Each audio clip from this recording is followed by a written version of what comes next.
सांगड़ में 5 बच्चों की मां के कातिल बेनकाब हो गए। बाअसर शख्सियात केस को दबाने के लिए सरगर्म हो गए। कातिलों को कैफिर किरदार तक बैठने नहीं देंगे, शोहर और बच्चों का बयान।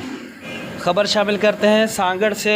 रमेश कुमार की रिपोर्ट के मुताबिक सांगड़ के तालका सिंजोरों के करीब कच्ची गोट की 18 साला खातून का मर्डर केस सियासत की भेंट चढ़ गया। 7 दिन गुजर जाने के बावजूद पुलिस कातिल को मंजर-ए-आम पर ना ला सकी। गुज़िश्ता 7 रोज़ कबल साइमा जट को नामालूम जगह पर कत्ल करके सांगड़ सिविल अस्पताल कॉलोनी में इसकी लाश को फेंक कर कातिल बासानी फ़रार होने में कामयाब हो जाता है, जिसके बाद मकतूल साइमा जट के शोहर अलियार जट की फरियाद पर सांगड़ थाने पर नामालूम अफराद पर मुकदमा दर्ज किया गया है। बाखबर ज़राए से मालूम हुआ है कि साइमा कत्ल केस में मुलविस जवाबदार पुलिस ने गिरफ़्तार किया है, मगर पुलिस इनकी न तो गिरफ़्तारी ज़ाहिर कर रही है, ना ही मकतूला की पोस्टमार्टम रिपोर्ट सामने ला सकी। ज़राए से यह भी मालूम हुआ है कि मकतूल के कत्ल केस में गिरफ़्तार जवाब ने कत्ल का एतराफ़ भी किया है। ਜਿਹੜਾ ਸਾਨੂੰ ਟੌਰਚਰ ਕਰਦਾ ਉਹਦਾ ਨਾਮ ਹੈ ਬਿਲਾਲ ਮਲਿਕ ਤੇ ਅੱਜ ਤੋਂ 5 ਮਹੀਨੇ ਪਹਿਲਾਂ ਸਾਨੂੰ ਟੌਰਚਰ ਕਰਦਾ ਸੀ। ਅਸੀਂ ਕਈ ਵਾਰੀ ਡਾਕਟਰ ਖੁਰਸ਼ੀਦ ਕੋਲ ਵੀ ਗਏ ਹਾਂ। ਡਾਕਟਰ ਖੁਰਸ਼ੀਦ ਨੇ ਅਸੀਂ ਆਖਿਆ 2-3 ਵਾਰੀ। ਡਾਕਟਰ ਖੁਰਸ਼ੀਦ ਕਹਿੰਦਾ ਅੱਜ ਤੋਂ ਬਾਅਦ ਇਹ ਜੀ ਹਰਕਤ ਨਹੀਂ ਕਰੇਗਾ।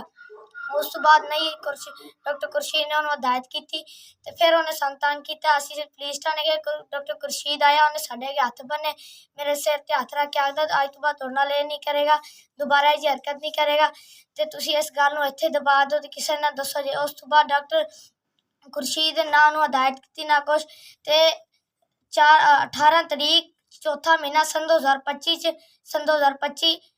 4 तो लैके 5 बजे लगभग दे विच टाइम असी आई जाते सा। मेरा इन्हें मैनू पिस्टल विखाई, कहता आपकी अम्मी नूं आ जूस पिया नहीं तो मैं दोवां नूं कतल कर दांगा, अगवा कर दांगा। असी भज के अंदर गए, अंदरों असी जिवें मैं बाहर आया मेरे हाथ फड़ लिया, इन्हें मेरी अम्मी भजी, इन्हें मैनू आख्या कि मैं तुहानूं दोवां नूं कतल करांगा। इस तों बाद साडी आई राय कि इनू अज साडे नाल होया, कल किसी होर दी मां भैन नाल हो जावे ते सानू इंसाफ लैके दो।